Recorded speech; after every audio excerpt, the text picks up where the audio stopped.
फिर जब बैठे भोजन करने के लिए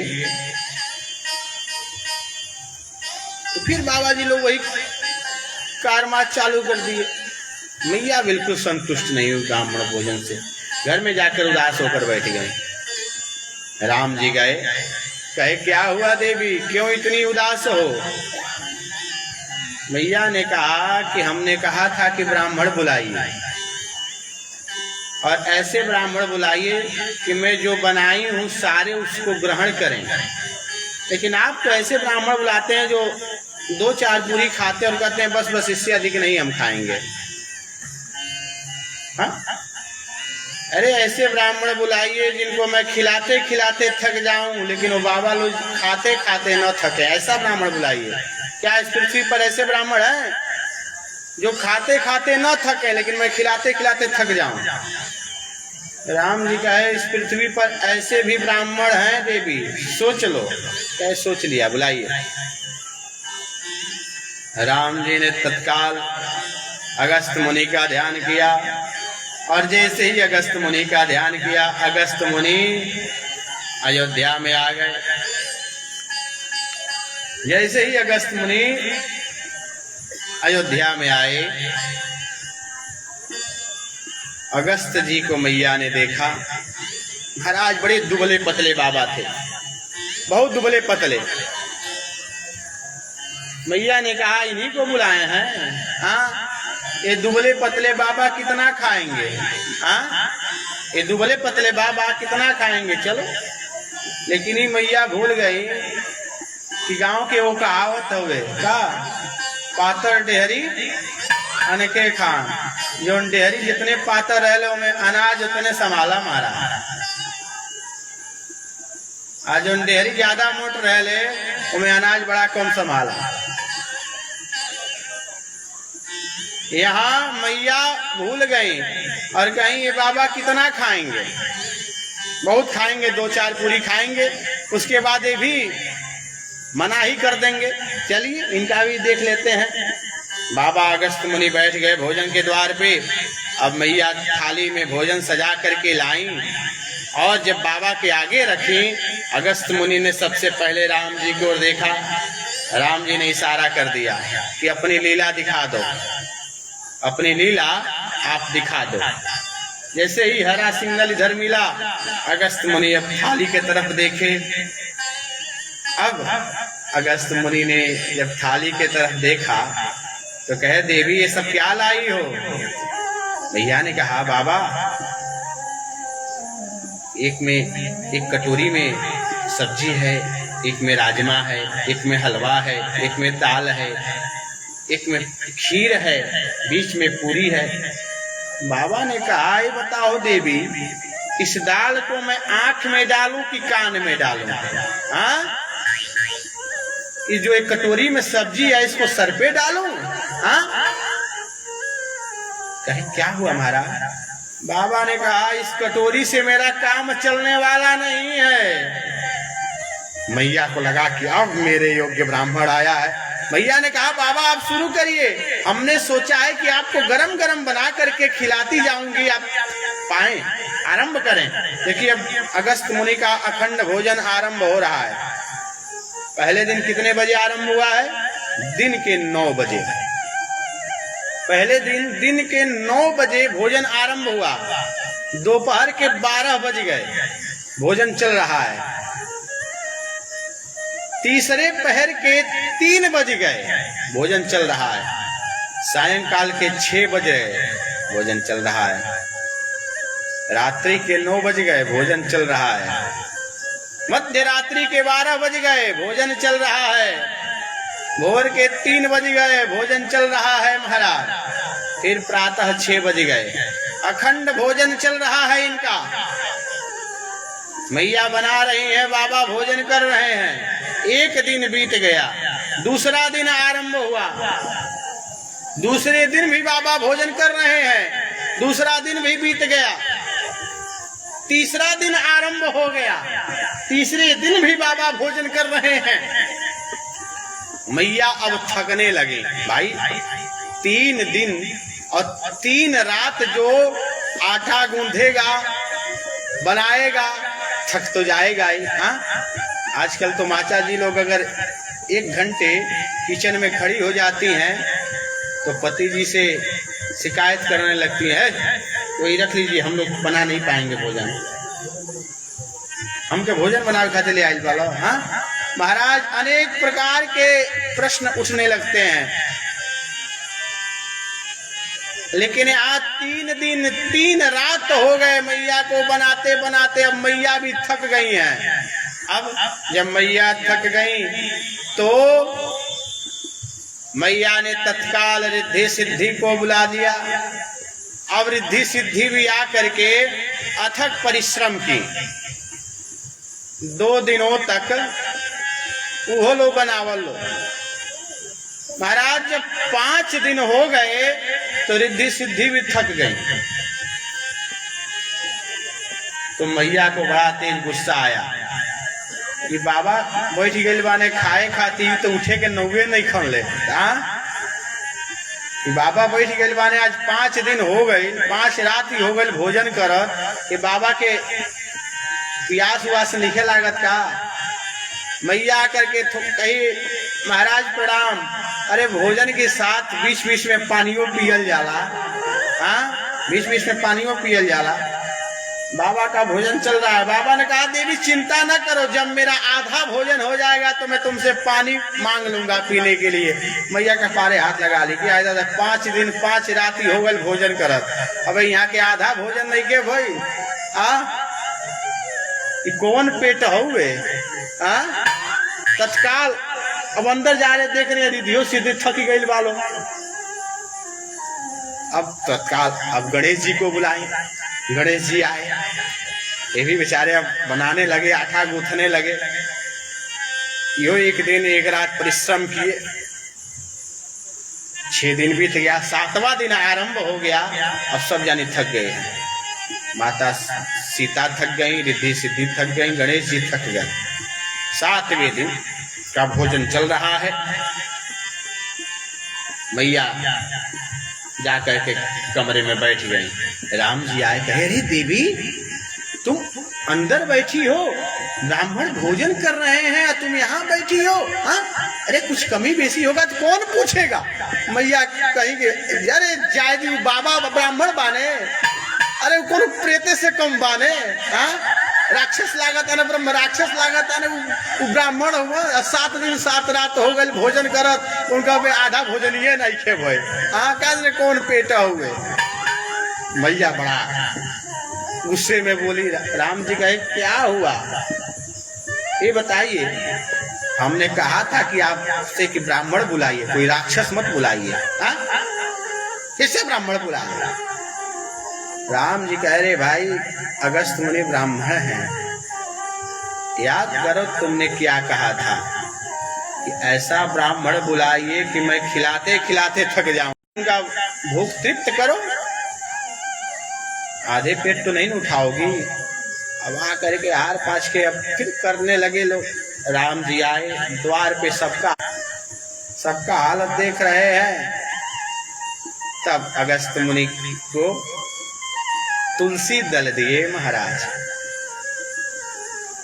तुलसी दल जब दिए, तुलसी दल जब अगस्त मुनि पान किए तो बड़ी जोर से ढकार लिए। जब ढकार लिए तो कहे देवी मेरा अब आधा भोजन हो गया है, जल का प्रबंध करो। मैया साष्टांग हो गई, कही बाबा क्षमा करिए, मैं आपको भोजन कराने के लिए बैठा करके पछता रही थी, अब मेरे मान का नहीं है कि मैं आपको पानी पिलाऊं। क्षमा करिए, क्षमा करिए, मेरे मान का नहीं है कि मैं आपको पानी पिलाऊं। अब अगस्त मुनि राम जी के तरफ देखे, क्या होगा। राम जी का चिंता न करिए, इस युग में भोजन कराया हूं तो अगले युग में पानी पिलाऊंगा। जब इंद्र की पूजा बंद कराऊंगा, गोवर्धन की पूजा आरंभ कराऊंगा तो इंद्र कुपित होकर के 7 दिन वर्षा करेंगे तो सारा जल आकर के आप पी जाइएगा। अगस्त मुनि कहे कौन सी बड़ी बात है, एक बार ध्यान आपका लगाऊंगा, ये त्रेता युग समाप्त हो जाएगा, आ जाएगा द्वापर युग। सो वही जल आकर के हमारे अगस्त मुनि इस द्वापर युग में सारा पी गए। समझ में आया परीक्षित? कहे अब इंद्र को भगवान ने क्षमा क्यों कर दिया? क्योंकि गलती इंद्र ने बहुत बड़ी की थी। हाँ, अरे जो भगवान के भक्तों के ऊपर अत्याचार दुराचार करता है उसे भगवान क्षमा नहीं करते हैं। तो भगवान के भक्त जो ब्रजवासी हैं, इंद्र ने उनके ऊपर संकट ला दिया और इंद्र आकर के क्षमा मांगे तो भगवान ने क्यों क्षमा कर दिया? ब्रह्मा जी को नहीं किया और इंद्र को कर दिया, ये समझ में नहीं आया। आचार्य कहते हैं ब्रह्मा जी की गलती क्षमा योग्य नहीं थी और इंद्र की गलती क्षमा योग्य थी। कहे क्या मतलब? ब्रह्मा जी ने गलती किया था क्या? भगवान के भक्तों को भगवान से दूर कर दिया था। बाल लीला में जब भगवान सबका जूठन खा रहे थे तो ब्रह्मा जी को लगा कि कौन भगवान हो कि सबका जूठ खाता ना। तो परीक्षा लेने के लिए कुछ समय के लिए ब्रह्मा जी उनके भक्तों को ब्रह्मलोक लेकर चले गए। तो ब्रह्मा जी का 1 सेकेंड यहाँ का 1 वर्ष बीत जाता है। उनका 1 सेकेंड यहाँ का 1 वर्ष होता है हमारा। तो 1 वर्ष तक भगवान के भक्त भगवान से दूर हो गए। किसकी गलती से? ब्रह्मा जी की। भगवान ने इसलिए ब्रह्मा को क्षमा नहीं किया। जब ब्रह्मा क्षमा याचना मांगने लगे तो भगवान ने कहा नहीं ब्रह्मा जी, आपकी गलती क्षमा योग्य नहीं है। मैं यहाँ अपने भक्तों के लिए आया हूँ और जहाँ आपने मेरे भक्तों को दूर कर दिया और आप क्षमा का याचना कर रहे हैं, कभी नहीं करूंगा। लेकिन इंद्र ने गलती तो किया था लेकिन भगवान के भक्तों को और पास कर दिया था। भगवान ने कहा तुम्हारे कारण मेरे भक्त मेरे आंखों के सामने 7 दिन रहे, इसलिए जाओ तुमको मैं क्षमा करता हूँ। इंद्र ने क्षमा मांगा तो क्षमा मिल गया।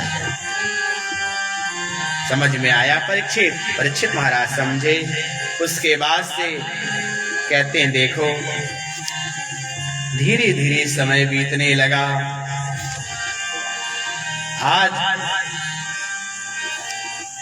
कहते हैं भगवान 7 वर्ष के हो चुके हैं और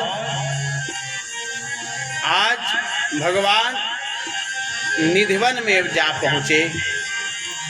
कौन सा समय आ गया है? तो कहते हैं आचार्य भगवान पिता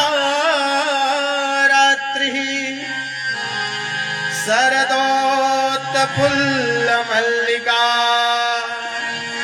वीक्षरन्तु मनश्चक्रे योगमायामुपश्रिता।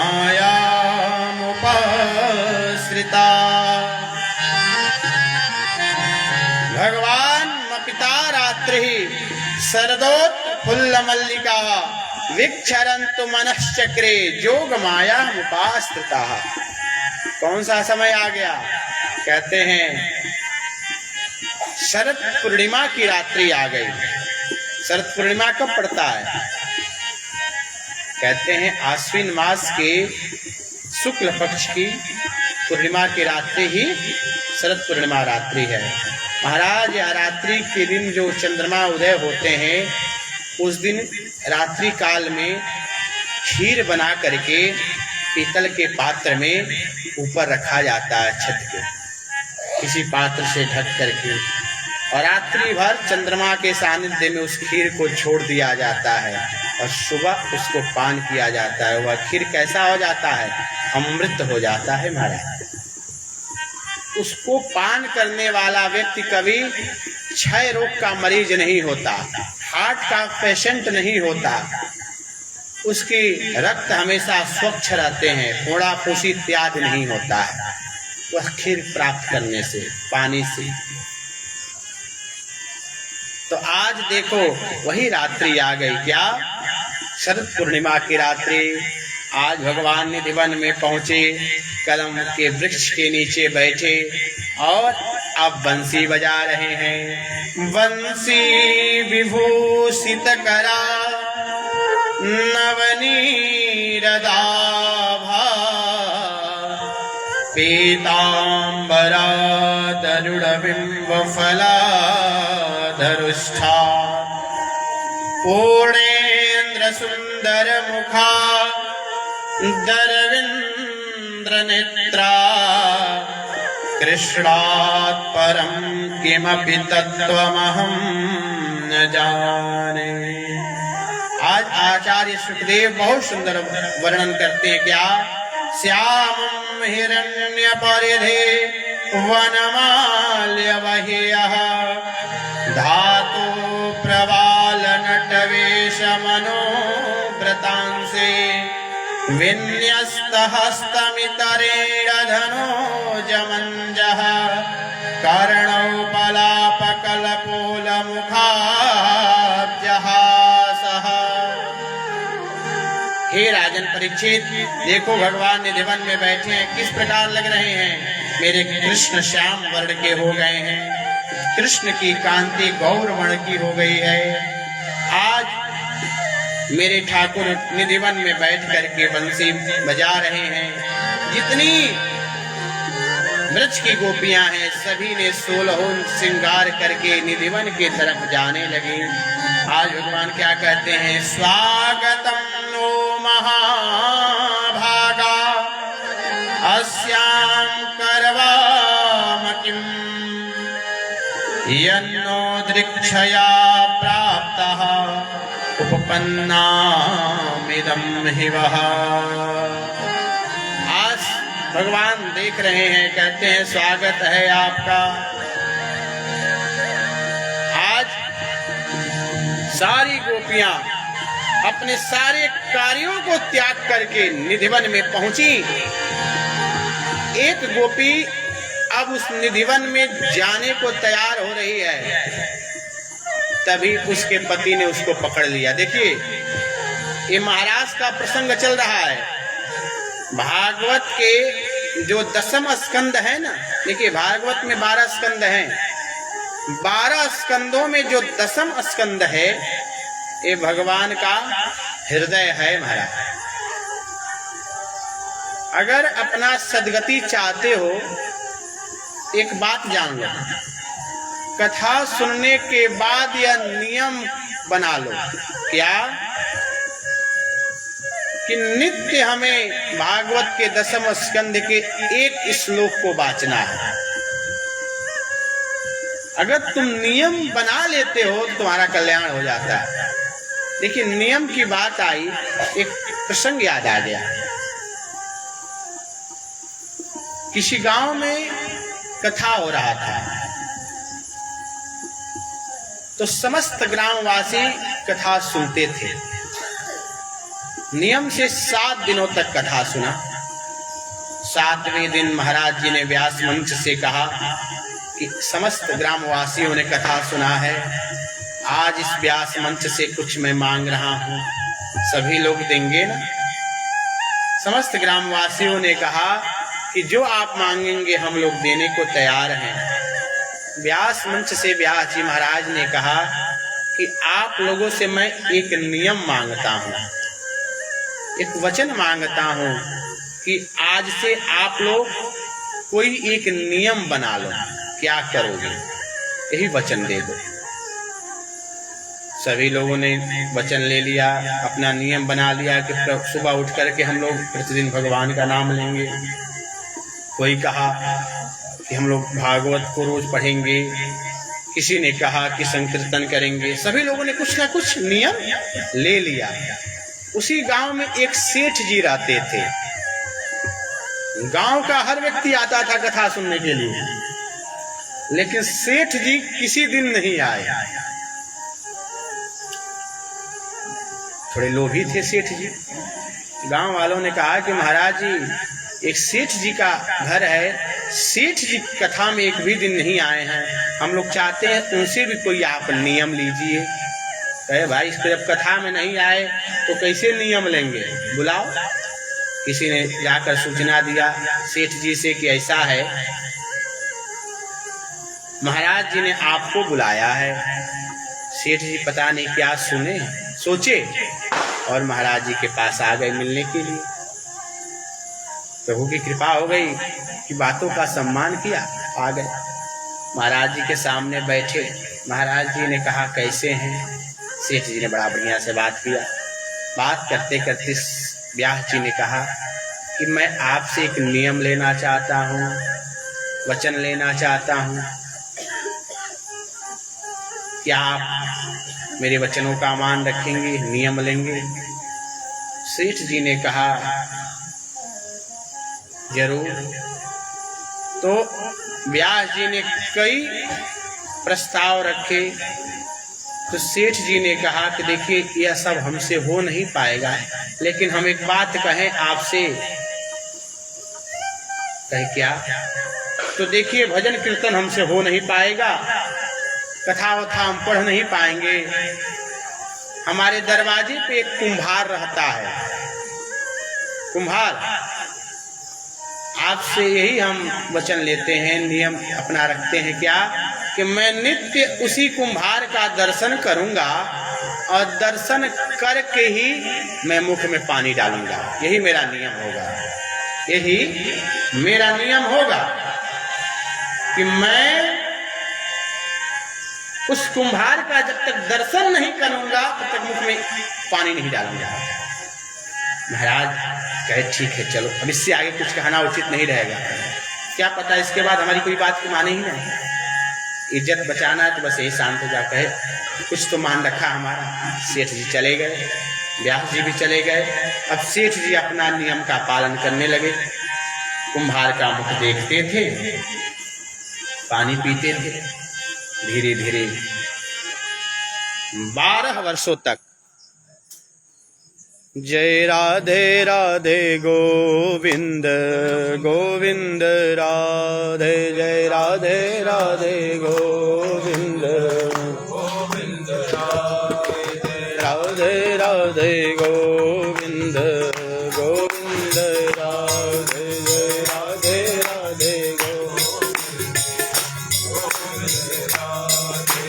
राधे राधे गोविंद गोविंद राधे राधे राधे गोपाल राधे गोविंद राधे गोपाल राधे गोविंद राधे गोपाल राधे गोविंद राधे गोपाल राधे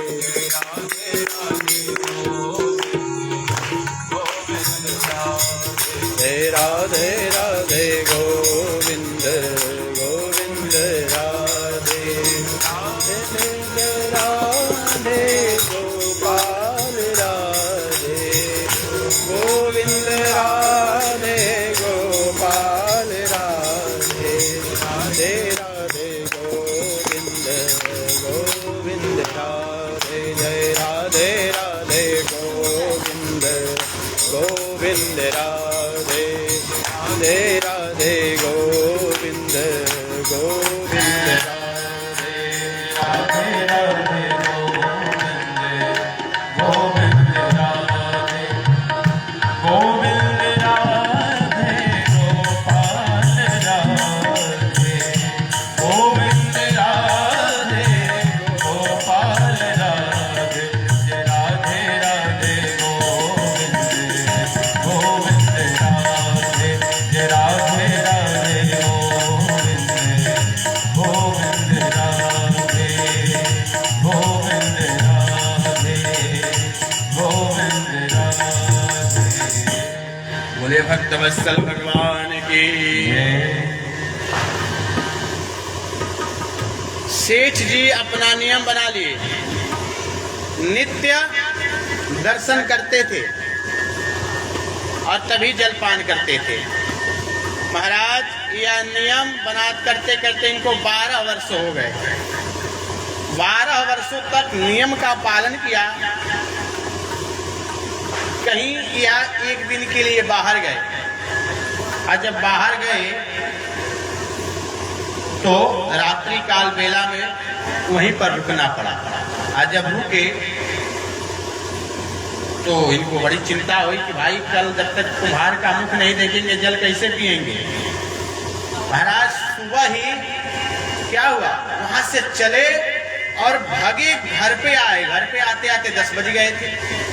घर में बैग रखे अपना और पत्नी बच्चे कह रहे हैं थोड़ा जल पी लिए। कहे कि अभी रुको, आ रहा हूं। अभी जल कैसे पी सकता हूं, आ रहा हूं। घर में कोई नहीं जानता इनका नियम क्या है, बस यही सेठ जानते थे। तत्काल कुम्हार के घर गए, प्यास से छटपटा रहे हैं। कहे जल्दी चेहरा देख लूंगा तो पानी पीऊंगा, नहीं तो अगर आज पानी पी लिया मेरा 12 वर्ष का नियम आज व्यर्थ हो जाएगा। महाराज सेठ जी कुम्हार के जब घर गए तो पता चला कुम्हार गया है पहाड़ पे मिट्टी खोदने के लिए, हाँ मिट्टी लाने के लिए गया है। अब कुम्हार की पत्नी ने सारी बात बतलाया। सेठ जी कहे कितना दूर है, चलता हूं वहीं पे, उसका चेहरा देख करके तब मैं आऊंगा पानी पीने के लिए। महाराज इधर कुम्हार मिट्टी खोदने के लिए जमीन खोद रहा है, जमीन खोद रहा है। और जमीन खोदते खोदते उसको एक सोने का बहुत बड़ा तस्तरी मिला, बहुत बड़ा। कुम्हार ने सोचा कि कोई देख तो नहीं रहा है, चलो मेरा गरीबी मिट गया। और तब तक सेठों जी पहुंच गए। नीचे सेठ जी हैं, ऊपर कुम्हार है। कुम्हार सोच रहा है कि चलो किसी ने देखा नहीं, मैं अमीर बन गया। और नीचे से सेठ जी आवाज दे रहे हैं सेठ कुम्हार को देखकर, क्या, अरे आज हमने देख लिया, हमने देख लिया। सेठ जी चिल्ला रहे, क्या, कुम्हार को देख लिया, आज हमने देख लिया। कुम्हार सोच रहा है कि लगता है सेठ जी देख लिए सोने के तस्तरी को। ऊपर से कुम्हार क्या कह रहा है, सेठ जी हल्ला मत करिए, 50-50, हल्ला मत करिए, 50-50। अब सेठ जी समझे नहीं क्या कर रहा है, 50-50। भाई रुकिए रुकिए, हल्ला मत करिए, आ रहा हूं मैं, आ रहा हूं आपके पास, हल्ला मत करिए। कुम्हार नीचे आया।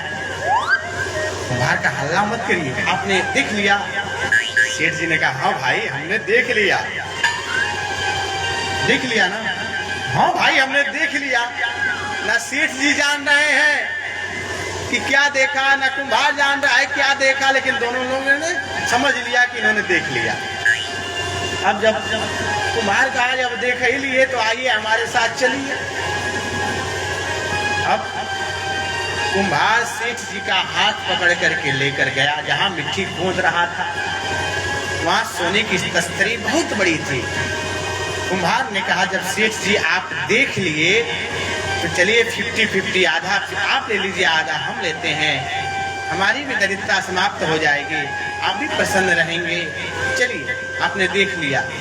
सेठ को वहीं पर धक्का लगा, क्या कि हमने नियम बना लिया था कि जब तक कुम्हार का मुख नहीं देखूंगा तब तक जल नहीं पीऊंगा।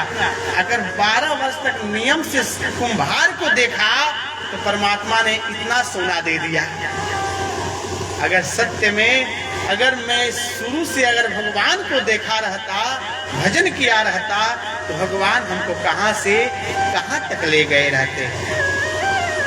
सेठ को तत्काल उसी समय वैराग्य लगा और वृंदावन चला गया और जा करके भगवान का भजन कीर्तन करने लगा। कहते हैं भक्ति में बड़ी सामर्थ्य है महाराज, भक्ति में बड़ी शक्ति है। और जो भाव से भक्ति करता है जानते हैं उसके ऊपर क्या होता है। कहते हैं मानस में मेरे तुलसी बाबा, जा पर कृपा राम की होई, जा पर कृपा राम की होई, जा पर कृपा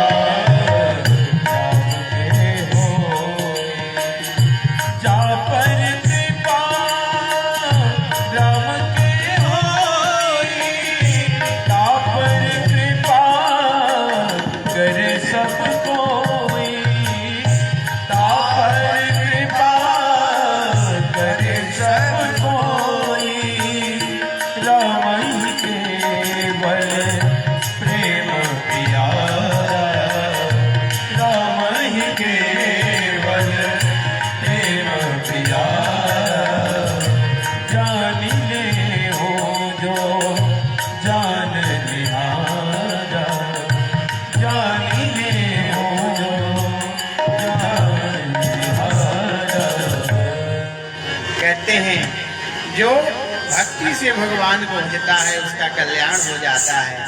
आज यह जो महाराज होने जा रहा है जानते हैं क्या है? इस महाराज में ब्रह्म और जीव का मिलन होने जा रहा है। ब्रज की सारी गोपियां आ चुकी हैं। एक गोपी जो है तैयार हो रही है महाराज में जाने के लिए। उसके पति ने उसका हाथ पकड़ लिया। कहाँ जा रही हो? गोपी ने कहा महाराज में जा रही हूँ। उसके पति ने कहा नहीं जाना है, तुम्हें कहीं नहीं जाना है। गोपी ने कहा क्यों? पति ने कहा बस जितना मैंने कह दिया उतना तुम करो। महाराज कुछ गोपी ने कहा, उसके पति ने उसको कमरे में बंद कर दिया और कहा तुमको कहीं नहीं जाना है। वह गोपी रोते हुए कही कि स्वामी आपका अधिकार केवल इस शरीर पर है, आपका अधिकार केवल इस शरीर पर है। इसके भीतर जो आत्मा है वह परमात्मा से जरूर मिल करके रहेगी। इस आत्मा को आप नहीं रोक सकते परमात्मा से मिलने से। गोपी ने तत्काल अपना शरीर त्याग दिया और सबसे पहले निधिवन में जा पहुंची। महाराज सभी गोपियां जा रही हैं, पहुंच रही है निधिवन में। एक गोपी अपने पति को बिठाई है भोजन कराने के लिए। ध्यान से सुनिएगा, पति बैठे हैं भोजन करने के लिए, थाली रख दी है, चावल परोस दी है। तब तक बंसी की ध्वनि सुनाई देती है। दाल जो थाली में परोसना है अब वह दाल पति के सर पे परोस रही है। पति ने बोला अरे क्या कर रही हो? तब तक गोपी ने कहा और चाहिए। पूरा कुकर की दाल ही पति के सर पे पलट दी और कुकर वहीं पर फेंकी, निधिवन में पहुंच गई। महाराज एक गोपी अपने पति को स्नान करा रही है। पति ने पूरे शरीर में साबुन लगाया है, आंख जल रहा है।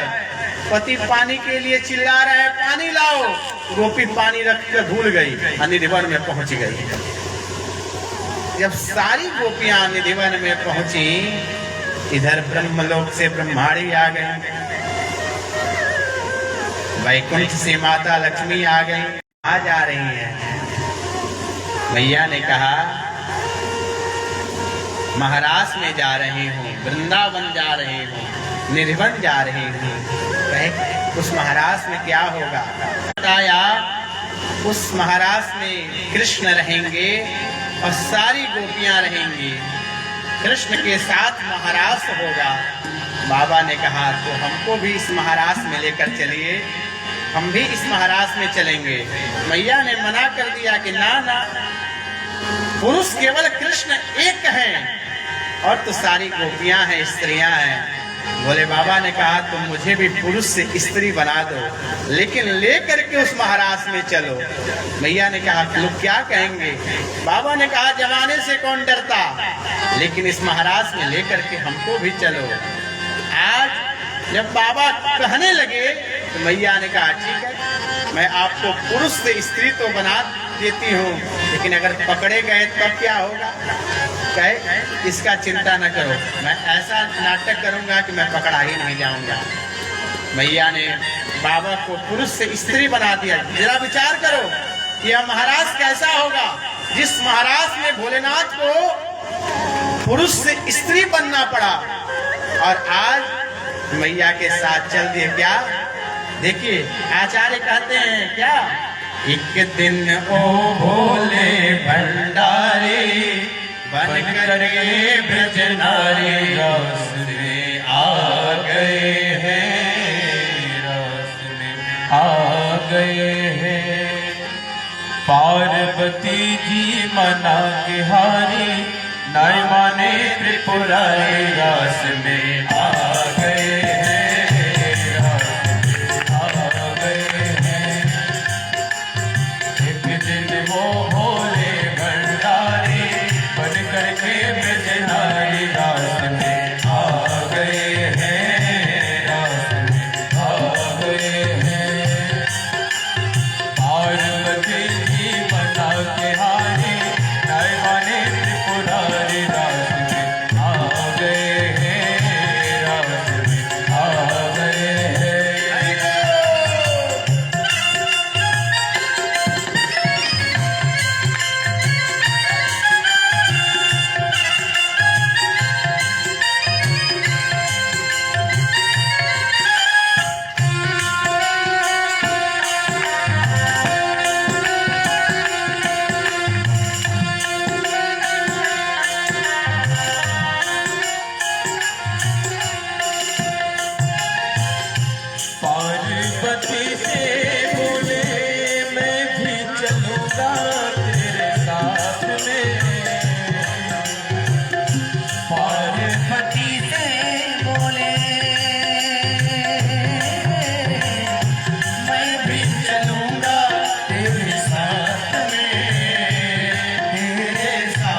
भारी, हमें दिखाओ प्यारे दास में आ गए हैं, वृंदावन आ गए हैं। एक दिन वो भोले भंडारे बन करके ब्रजधारी, वृंदावन आ गए हैं, रास में आ गए हैं। जय हो आ गए हैं।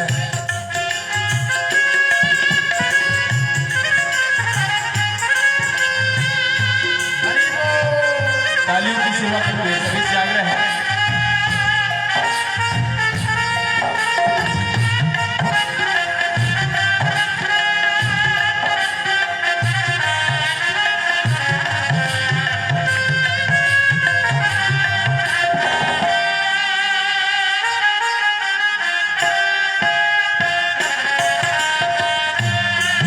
जय हो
करे सारी बात रे सारी बात। ऐसी बजाई बंसी बुध बुध भूले भोलानाथ तो है भोलानाथ तो। ऐसी बजाई बंसी सुध भूत भूले भोलेनाथ तो भोलेनाथ। और सिर से खिसक गई जब साड़ी, सिर से खिसक गई जब साड़ी, मुस्काए बनवारी रास में आ गए हैं, रास में आ गए हैं। कि दिल वो भोले भंडारी भर के भंडारी आ गए हैं, वृंदावन आ गए हैं, वृंदावन आ गए हैं, वृंदावन आ गए हैं, वृंदावन आ गए हैं, वृंदावन बोल से वृंदावन बिहारी लाल की जय। भगवान शंकर शंभुनाथ की जय। आज इस महाराज में आने के लिए बाबा ने जब कहा मैया से, तो आज मैया ने तो श्रृंगार करा दिया। अब जब श्रृंगार कर लिए तो बाबा के साथ मैया चली। आज बाबा मन ही मन विचार कर रहे हैं कि मैं पुरुष से तो स्त्री बन गया हूं, क्यों? अब वहां सारी गोपियां रहेंगी और पूछेंगी हमसे, ए गोपी तुम्हारा नाम क्या है? हाँ? तो क्या बताऊंगा? कह दूंगा शंकर नाम है तो पकड़ा जाऊंगा। हाँ? शंकर नाम तो पुरुष का है ना। हाँ? क्योंकि सबका कोई ना कोई नाम होता है। बाबा मन ही मन विचार करने लगे क्या नाम रखूं। बाबा ने अपना नाम रख दिया क्या? चमेली। कोई पूछेगा क्या नाम है तो मैं बता दूंगा मेरा नाम चमेली है। अब बाबा चले आए महाराज में और यहाँ तक घूंघट निकाल लिया। लंबा घूंघट निकाला है। मेरे कन्हैया तो सब जानते हैं, क्यों? क्योंकि ये लीलाधर है। कहते हैं किसी ने बड़ा सुंदर लिखा है क्या? अयोध्या में आदर सधारी बना, कभी ब्रज में लीला बिहारी बना, कभी कश्यप के यहाँ विप्रपावन बना, कभी खंभे से लेता अवतार है, जिस पे सैदा ये पूरा जहान है। महाराज ये बड़ा छलिया है। रावण अपना प्राण नाभि में छिपाया था, राम बन करके आकर मार दिए। बलि के यहाँ 3 ही पग जमीन में उसको बंदी बना लिए और हिरण्याकश्यपु ने सारा वरदान मांग लिया था, कोई नहीं छोड़ा था, खंभे से प्रकट होकर के मार दिए। ये बड़ा छलिया है। बाबा फिर भी अपना घूंघट निकाले हुए हैं। मेरे प्रभु मुस्कुरा रहे हैं, कहते हैं वाह, भगवान ने कहा मुझसे ही लीला। मेरे कन्हैया ने कहा वो पीछे वाली गोपी, घूंघट वाली जो सबसे पीछे है, घूंघट निकाली है, इधर आओ। बाबा कहे लगता है आज मैं पकड़ा जाऊंगा। अब गोपी आई है, अरे गोपी रहता ना, ये तो गोपा है। हाँ? घूंघट निकाली है। बाबा अपना घूंघट पकड़े हुए हैं। मेरे कन्हैया कहते हैं क्या? अपना ये पर्दा हटाओ, पर्दा हटा करके अपना मुखड़ा दिखा दो। गोपी कहते हैं ना,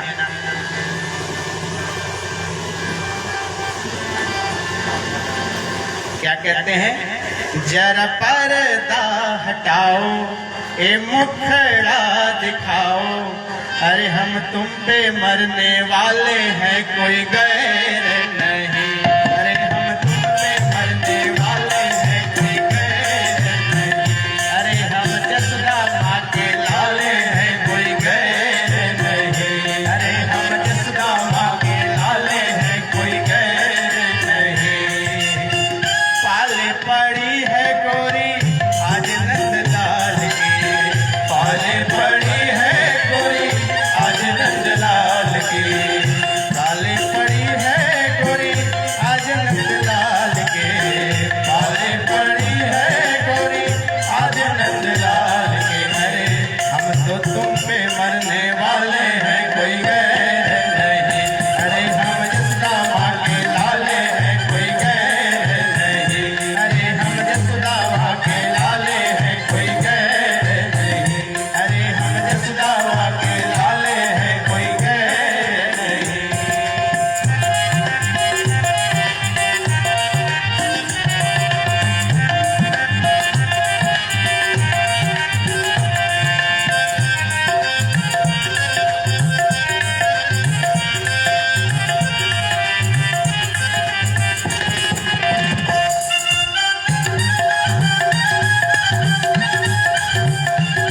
कर पर्दा हटा दो, कर मुखड़ा दिखा दो, कर पर्दा हटा दो, कर मुखड़ा दिखा दो। अरे हम तुम पे मरने वाले हैं, कोई गैर नहीं। अरे हम तुम पे मरने वाले हैं, कोई गैर नहीं।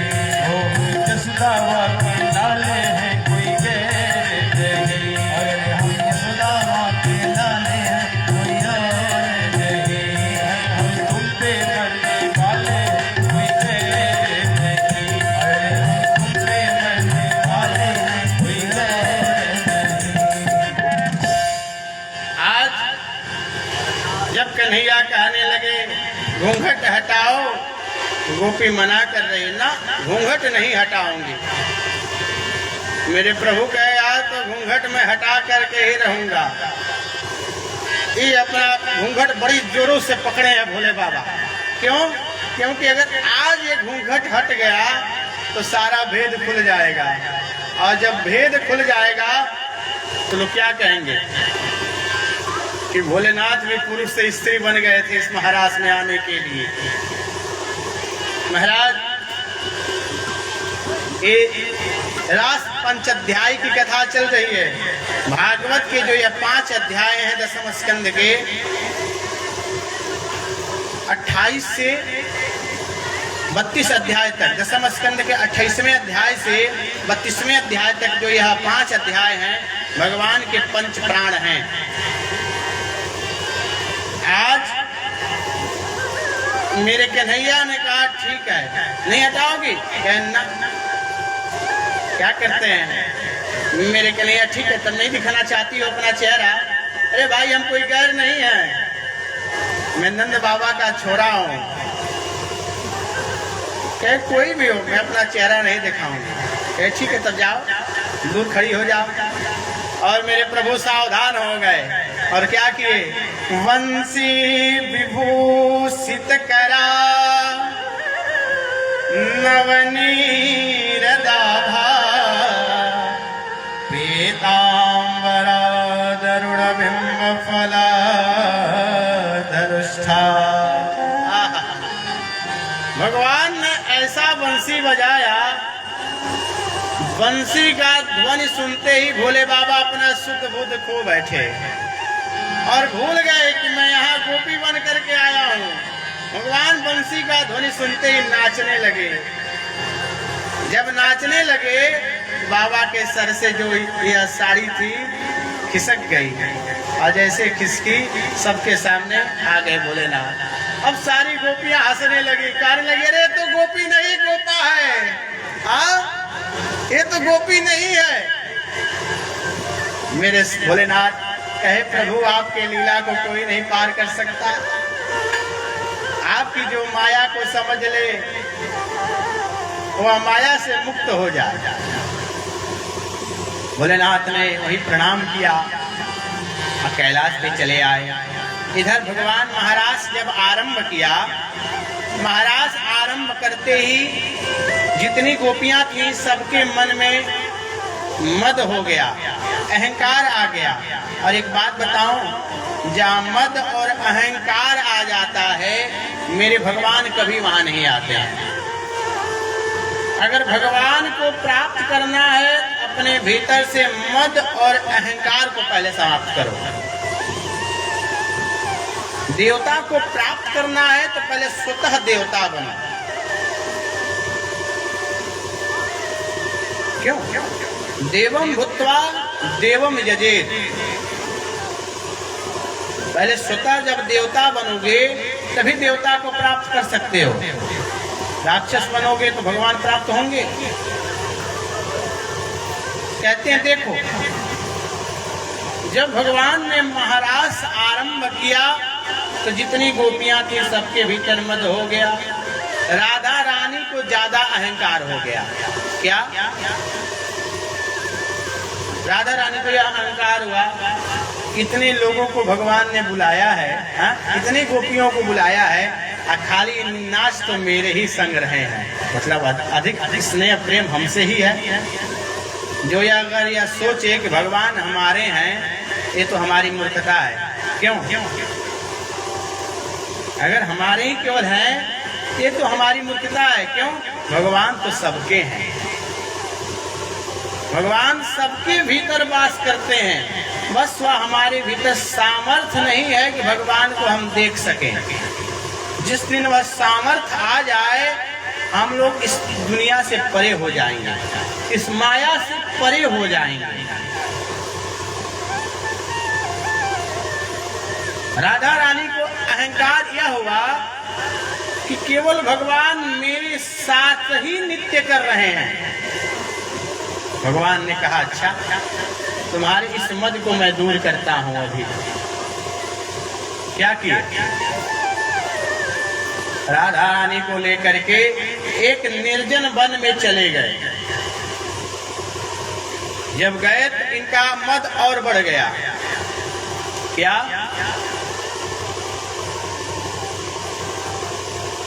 कि मद इसलिए बढ़ गया कि देखिए हमसे इतना प्रेम करते हैं कि सबको छोड़ करके हमको अकेले निर्जन वन में लेकर चले आए। अच्छा, एक चीज हमको नहीं समझ में आ रहा है, ये दोनों भाई साहब जी लोग कहाँ ग्रंथि बंधन लेकर नहीं बैठते हैं? बिना पत्नी कथम धर्म। कथा सुनना है तो साथ में बैठिए, ग्रंथि बंधन के साथ, दूरी बनाकर नहीं, साथ में बैठिए। सदा भवानी दाहिने सम्मुख रहे गणेश, पंचदेव मिल रक्षा करे ब्रह्मा विष्णु महेश। कथा सुनते समय मन इधर उधर ना हो, साथ में बैठना चाहिए। बिना साथ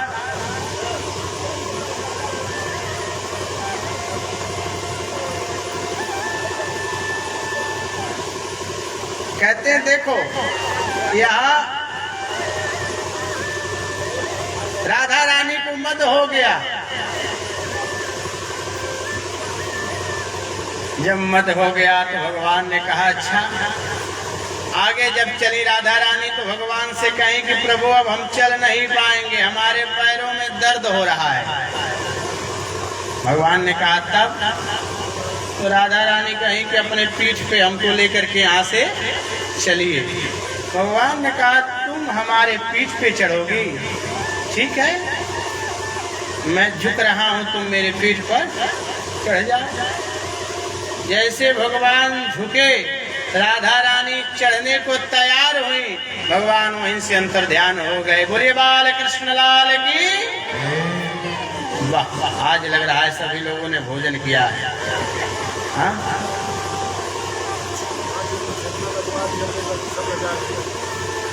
कहते हैं देखो, भगवान वहीं से अंतर ध्यान हो गए। अब राधा रानी उस निर्जन वन में अकेली पड़ गई। अब भगवान को ढूंढने लगी। इधर गोपियां का जब तक यह था कि भगवान हम लोगों के साथ हैं, ये नृत्य कर रही थी। जब आभास हुआ कि कृष्ण अब हम लोग के बीच में नहीं है, अब गोपियां ढूंढने लगी। कुछ समय तक तो इतना अहंकार प्रबल था तो वहीं की नहीं है तो हम लोग अकेले महाराज नहीं कर सकते हैं। महाराज उसी में कोई कृष्ण बन गई, कोई यशोदा बन गई, कोई वसुदेव जी, कोई नंद बाबा, कोई देवकी मैया, कोई कंस। पहले तो नाटक की कृष्ण बनने के लिए, लेकिन जब कृष्ण का भाव प्रदर्शित नहीं कर पाई तब उसी निधिवन में रोने लगी। इधर राधा रानी रोने लगी और रो करके भगवान के सामने विरह कातर हो गई और बड़ी सुंदर विरह में आकर के सारी गोपियां एकत्रित होकर के गोपी गीत गाएं। कहते हैं भागवत के 10वें स्कंद के 31वें अध्याय में आज गोपियां विरह होकर के गोपी गीत गा रही हैं। क्या कह रही हैं? देखिए बड़े भाव से सुनिएगा। 18,000 श्लोकों का लाभ देने वाला गोपी गीत है। भागवत का मूल अंग गोपी गीत ही है। गोपी गीत गा रही हैं विरह हो करके। क्या? जयते तेरिकं जन्मना व्रजः श्रयत इंदिरा शाश्वता दैत दृश्यता विच्युता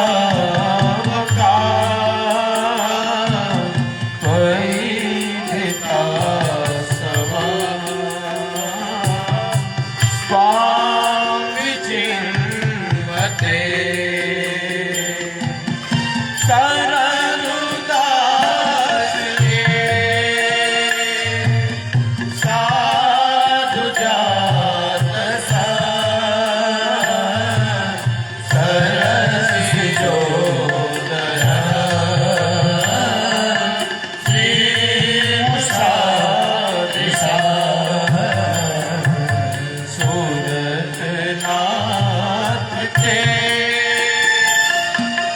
सुलभ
अपनी भावनाओं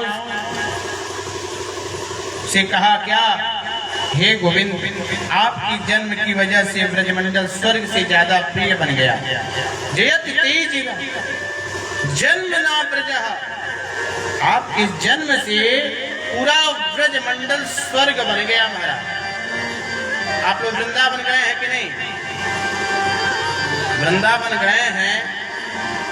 देखिए, वैसे तो वृंदावन में जाएंगे पिकनिक के दृष्टि से तो क्या दिखेगा, टूटे उजड़े पहाड़ दिखेंगे, कंकड़ दिखेंगे, अगर घूमने के तौर से जाएंगे। लेकिन अगर भाव से जाएंगे तो कण में क्या दिखेगा, भगवान दिखेंगे। क्यों? क्योंकि वृंदावन जो है स्वर्ग से कम नहीं है हमारा। आज गोपियां कह रही हैं कि आपकी जन्म की वजह से पूरा ब्रजमंडल स्वर्ग बन गया। हे गोपाल, ये जो इंद्रियां हैं, लक्ष्मी, वो भी ब्रज में आने के लिए तरसती हैं। ऐसे ब्रज में सौभाग्य हमें मिला कि हम ब्रज में वास करते हैं। कहते हैं, राधा मेरी स्वामिनी, मैं राधे जुदास, जन्म जन्म मोहि दीजियो वृंदावन में वास। हर प्राणी यही कहता है कि प्रभु अगर अगला जन्म मिले तो कहाँ मिले? वृंदावन में मिले। क्यों? क्योंकि वृंदावन में आज भी मेरे नारायण का वास है। क्यों? क्योंकि वहां आज भी हर डाल डाल और पात पात में कौन रहता है? तो मेरे नारायण रहते हैं, मेरे कृष्ण रहते हैं। वृंदावन के वृक्ष को मर्म न जानत कोई, डाल डाल और पात पात, जय राधे राधे हो। आप वहां चले जाओगे, किसी से अगर कहोगे भैया प्रणाम, जानते हैं प्रणाम का उत्तर क्या देगा? राधे राधे। लेकिन अब तो महाराज ये प्रणाम और आशीर्वाद का परंपरा ही खत्म हो गया। अब जानते हैं क्या हो गया है? पहले बच्चे सो करके उठते थे तो जा करके माता पिता का प्रणाम करते थे, तो माता पिता क्या करते थे? आशीर्वाद देते थे। कुछ मिला ना, प्रसन्न रहिए, बुद्धिमान होइए। कुछ मिला कि नहीं मिला? लेकिन अब बच्चे उठते हैं सो करके तो क्या कहते हैं? Good morning, good morning. उधर से क्या उत्तर आता है? Good morning. दोनों क्या हुआ? आपस में गुड मॉर्निंग और गुड मॉर्निंग लड़ गए। क्यों? जब लड़ गए तो कुछ मिला हमको, लेकिन अब भाई क्यों? बच्चे इंग्लिश मीडियम में पढ़ रहे हैं ना, इसलिए अब गुड मॉर्निंग बोलना सीख गए, तो गुड मॉर्निंग करते हैं। और अब शब्दों को भी तोड़ दिया। पहले लोग माता जी कहते थे, पिताजी कहते थे, लेकिन अब बच्चे क्या करते हैं? हाय मॉम, मोम। माता जी को मोम कहते हैं। मतलब मोम जानते हैं किसको कहा जाता है? जो मर गया रहता है उसको मोम कहा जाता है। पहले लोग पिताजी कहते थे, लेकिन अब हाय डैडी। डैडी जानते हैं किसको कहते हैं? जो सिधार गया रहता है। क्यों? बच्चे इंग्लिश मीडियम में पढ़ रहे हैं ना। शब्दों का में अनर्थ करते जा रहे हैं।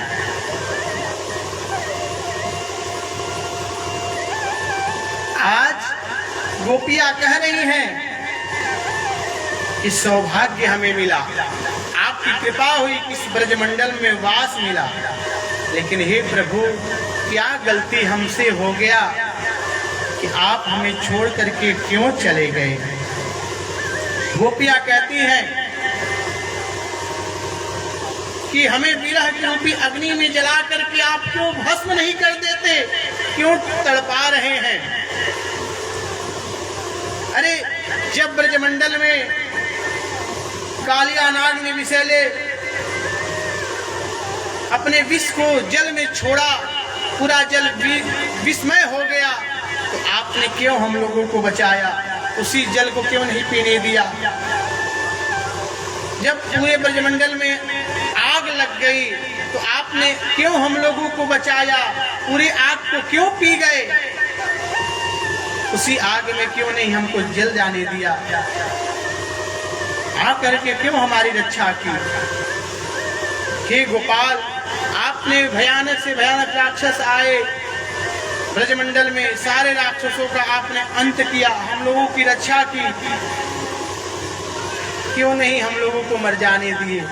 इस प्रकार क्यों हमें मार रहे हैं। आज गोपियां रो रही हैं, कहते हैं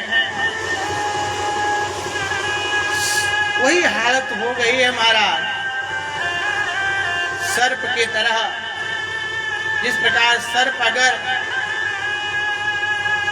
छछूंदर जानते हैं जानवर को, छछूंदर होती है, अगर सर्प छछूंदर को निगल ले तो सोचता है अगर भीतर ले जाऊंगा तभी मर जाऊंगा, और अगर इसको बाहर निकालूंगा तभी मर जाऊंगा। सर्प की हालत हो गई है।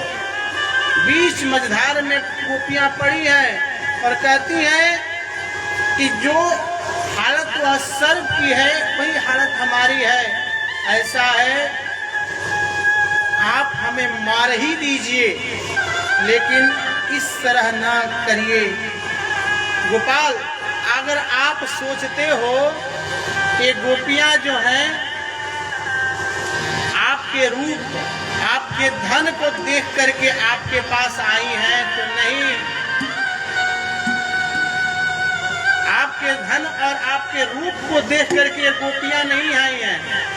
ये गोपियां क्यों आई हैं जानते हो? कहती हैं तव कथामृतम ताप्त जीवनम कविभिरीडितम कर्मशापहम्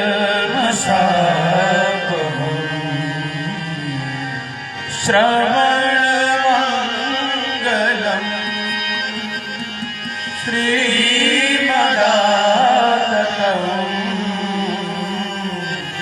भूरि गृह्णन्ति ते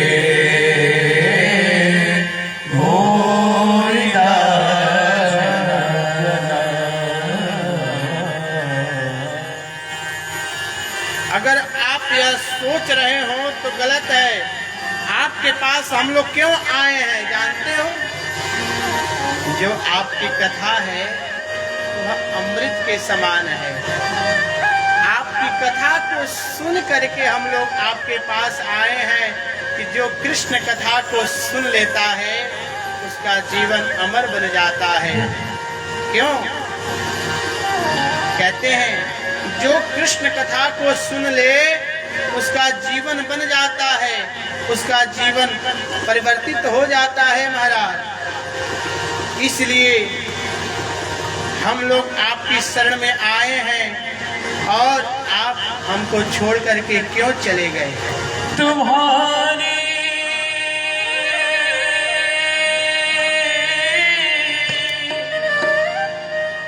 याद आती है, तुम्हारी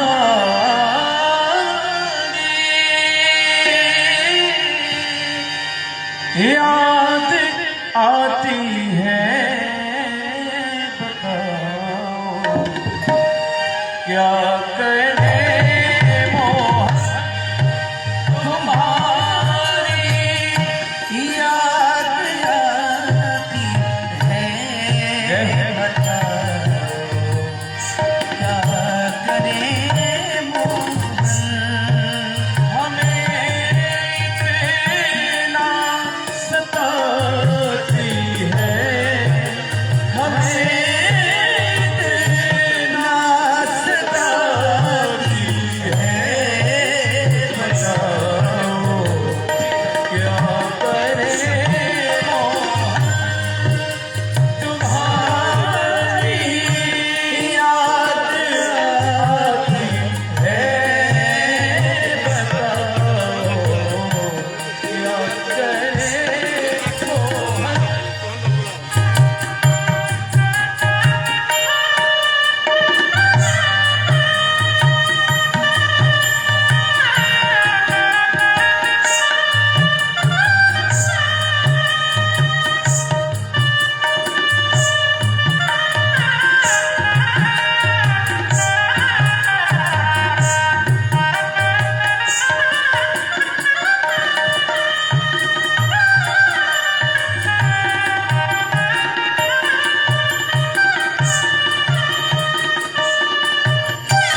सुबह और शाम